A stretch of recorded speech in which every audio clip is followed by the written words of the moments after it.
Mesdames, Messieurs, bonsoir. Merci de nous rejoindre. Voici les titres de ce journal du lundi 29 juillet sur Calédonia. Ce soir, dans cette édition, nous recevons donc le député de la première circonscription, Nicolas Metzdorf, fraîchement revenu de son premier séjour parlementaire depuis sa réélection. Il a pu, avec ses pairs, s'entretenir avec Emmanuel Macron juste avant le lancement des Jeux Olympiques. Quels ont été le poids de ces échanges? Des annonces ont-elles été faites? Il est notre invité dans un instant.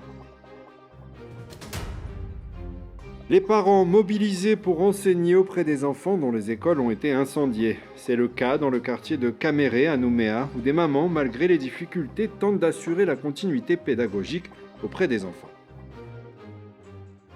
Enfin, du sport à la fin de cette édition, après la cérémonie d'ouverture des Jeux Olympiques 2024 à Paris, qui s'est déroulée au cœur de la ville, certes sous la pluie, mais de manière grandiose d'après la presse internationale. Nous ferons le point sur les médailles françaises et surtout sur le parcours de nos athlètes calédoniens sélectionnés avec Adrien Espinoza. Bonsoir. Bonsoir. On se voit dans un instant. Débutons donc ce journal avec le député de la première circonscription, Nicolas Metzdorf, qui vient tout juste de revenir au pays. La semaine dernière, il a rencontré avec d'autres parlementaires le président de la République, Emmanuel Macron. Il revient avec nous sur ce soir sur l'avancée du dossier calédonien à Paris. Nicolas Metzdorf, bonsoir. Bonsoir. Alors le chef de l'État, Emmanuel Macron, a pu vous recevoir 2 jours avant le début des Jeux Olympiques. Lors de ces discussions, en plus du report des provinciales et de l'invitation des politiques du pays à Paris, un point très important a été soulevé, celui de la réserve sanitaire. Au vu du calendrier politique des Jeux Olympiques et d'un gouvernement démissionnaire, quand et comment cela va être mis en œuvre?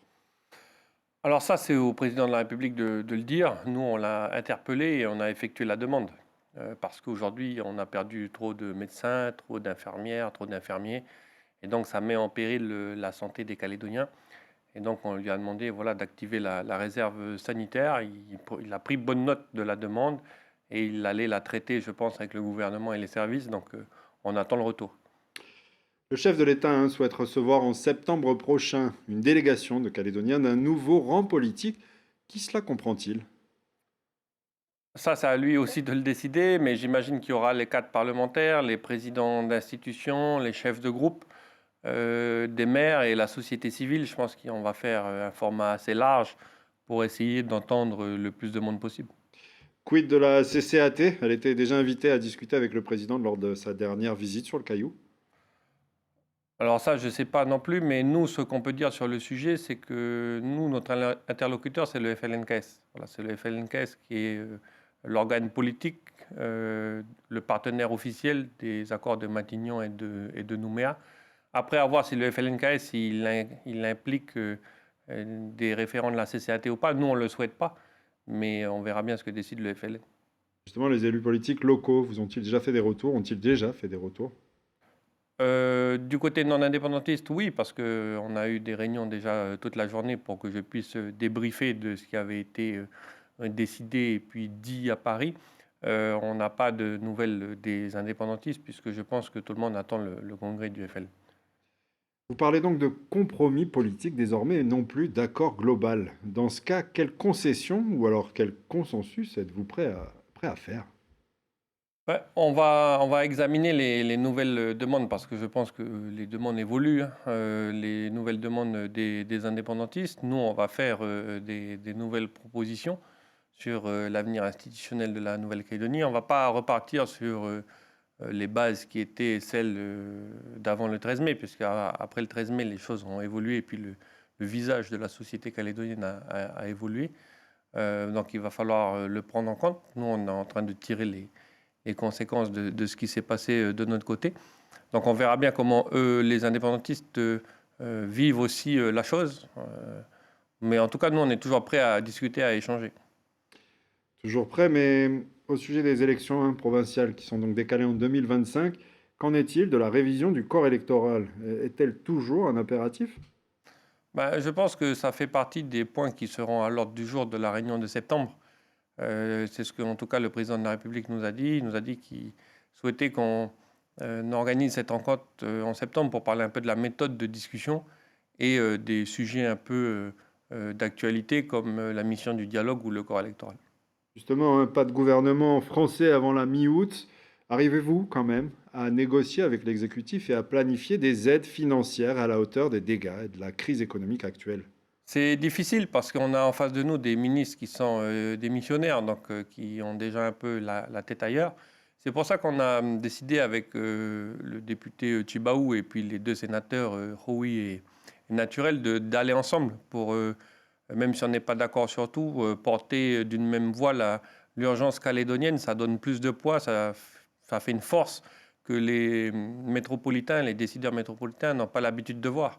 Donc c'est vrai qu'on a essayé de mettre toutes les chances de notre côté. Monsieur Metzorf, sur notre plateau au lendemain du premier tour des élections législatives, vous disiez vouloir siéger dans un groupe de droite gaulliste. Finalement, vous êtes dans le parti présidentiel Ensemble pour la République. Pourquoi ce revirement? C'est pas un revirement, mais disons qu'il n'y a pas eu d'initiative comme on avait pu l'espérer pour la création de nouveaux groupes. Les choses ont été assez figées suite à la surprise finalement du fait que le RN n'ait pas de majorité. Ça a été une surprise et donc l'Assemblée, elle n'a pas beaucoup évolué à cause de ça. Et donc avec la nouvelle donne, on va dire, avec les sondages qui ont été un peu bafoués par le résultat des urnes, comme les choses se sont figées, on s'est dit qu'il était plus prudent pour l'instant de rester au sein de la majorité. Vous sentez toujours en place, hein, au sein de cette majorité? Ah, vous savez que j'ai eu des moments difficiles hein, avec la majorité enfin, qui n'est plus majoritaire pour le coup. Mais on va voir comment les choses évoluent. Je ne suis pas sûr que ça puisse rester comme ça toute la mandature. Le 14 juillet dernier, Sonia Backès, présidente de la province sud et chef de file des loyalistes, a défendu son projet de rendre les provinces plus fortes, le gouvernement étant, je la cite, hein, une institution superficielle. Soutenez-vous cette idée? Moi, ce que je dis sur les propositions que nous, on peut faire du côté non indépendantiste, c'est qu'il faut porter une position qui soit commune à tout le monde. Voilà. La présidente Backès a mis un projet sur la table, c'en est un. Il y a d'autres partis non indépendantistes qui ont d'autres choses à proposer.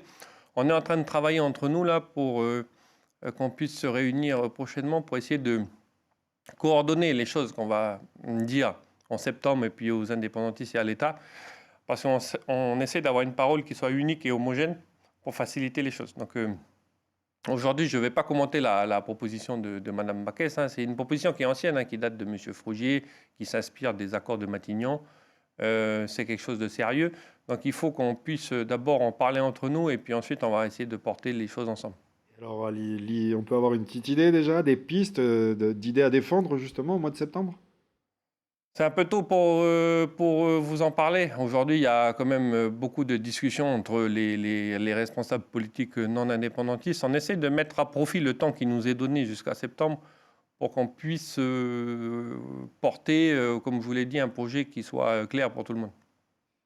Monsieur le député de la première circonscription, Nicolas Metzdorf, merci pour cet Merci. échange.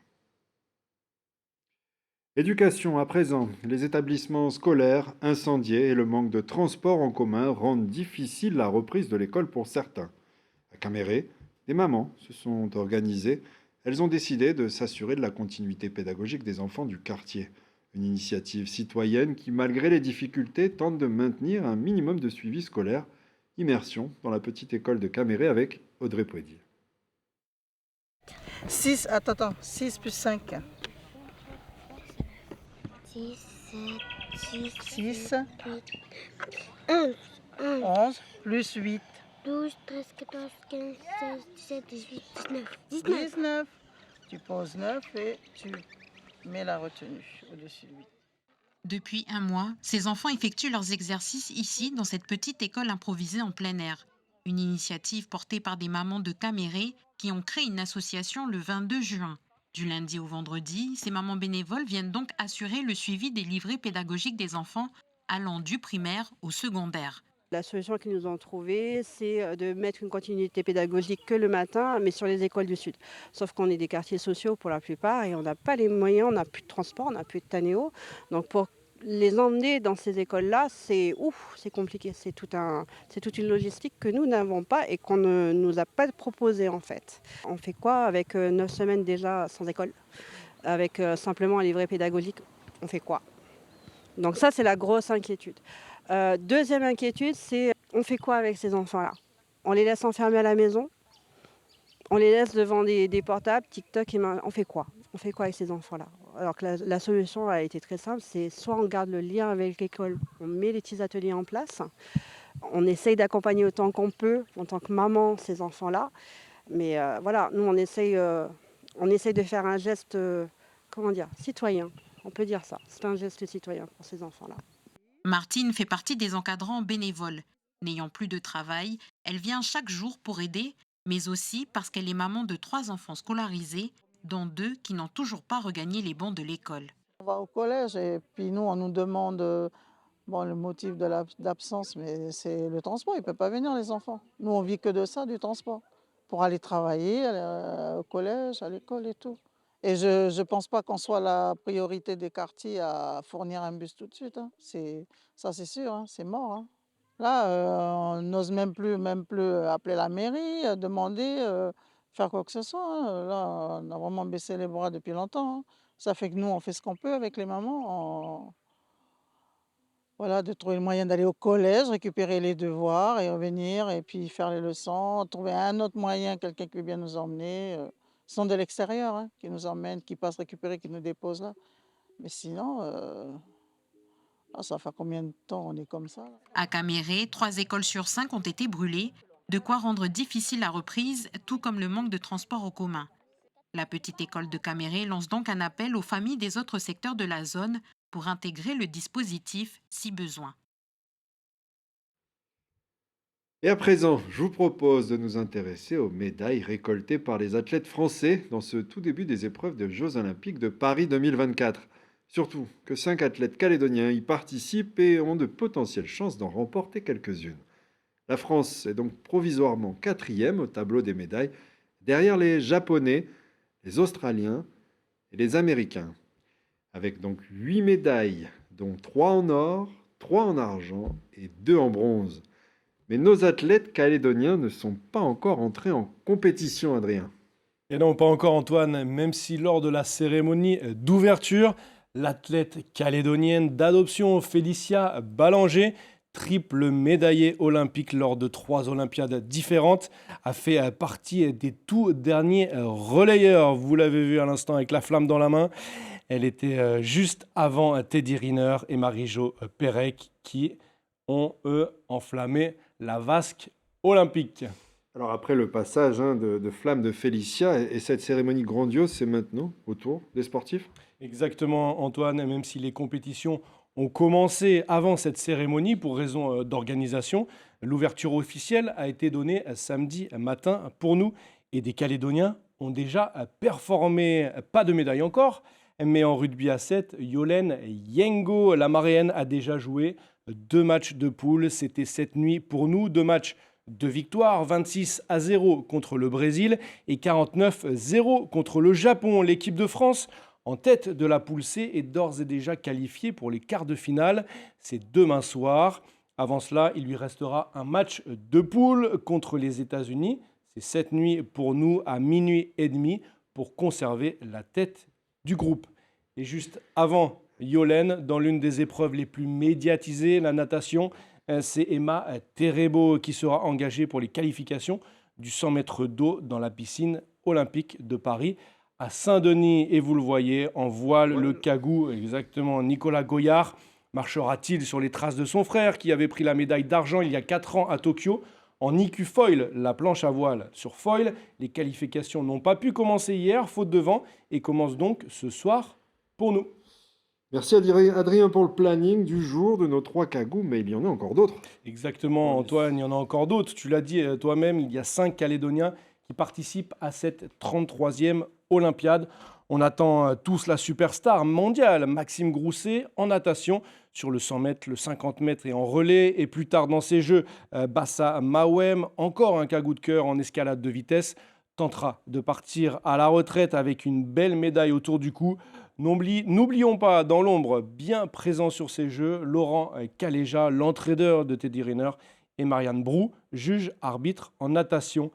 Et n'oublions pas non plus nos athlètes handisport. Antoine, les compétitions des Jeux paralympiques sont prévues du 28 août au 8 septembre avec, vous l'avez vu, l'infatigable Pierre Fairbank en course fauteuil, le jeune Félicien Sciapo sur le 100 mètres et le puissant Vitolio Cavacava au lancer du javelot. On a également une pensée pour le Fénois avec actuellement les compétiteurs de surf qui se disputent la vague de Taupo et dont on reviendra aussi avec les scores qui sont en train de tomber, les résultats. Merci Adrien. Tu restes avec nous ? Ça marche ? C'est la fin pour nous de cette édition. Sachez que le couvre-feu est toujours de rigueur, mais débute désormais à partir de 22h et jusqu'à 5h du matin. Le lendemain matin, oui, 5h du matin. Dans un instant, c'est donc avec toi, Adrien. Voilà pourquoi tu restes avec nous, pour que nos téléspectateurs sachent de quoi on va parler dans Lundi Sport. Et oui, je reçois Leslie Filitoulaga, une des Calédoniennes, une des athlètes de cette saison 2023-2024, les plus médaillées, qui ont le plus eu de titres. Elle a 8 titres de championne de France cette saison. C'est juste incroyable pour cette Calédonienne qui a juste 21 ans et qui concourt en espoir, mais qui aspire à participer. On parle de Jeux Olympiques, peut-être. Et on l'espère, on croise les doigts aux Jeux Olympiques dans 4 ans à Los Angeles. Encore une belle rencontre que tu nous fais partager, une belle rencontre sportive. Exactement. Merci Adrien. Très grand athlète. Et puis, votre soirée se poursuit donc à 19h55, à la veille de la déclaration d'indépendance, le 30 juillet 1980. Nous vous proposons un documentaire où l'on suit Marcel, qui souhaite en apprendre davantage sur l'histoire de son pays, le Vanuatu, notamment cette année de 1980, année de la prise d'indépendance. Stamba Below Freedom, épisode 2, Namele, c'est à 19h55. Bon début de semaine et belle soirée sur notre antenne, et à demain.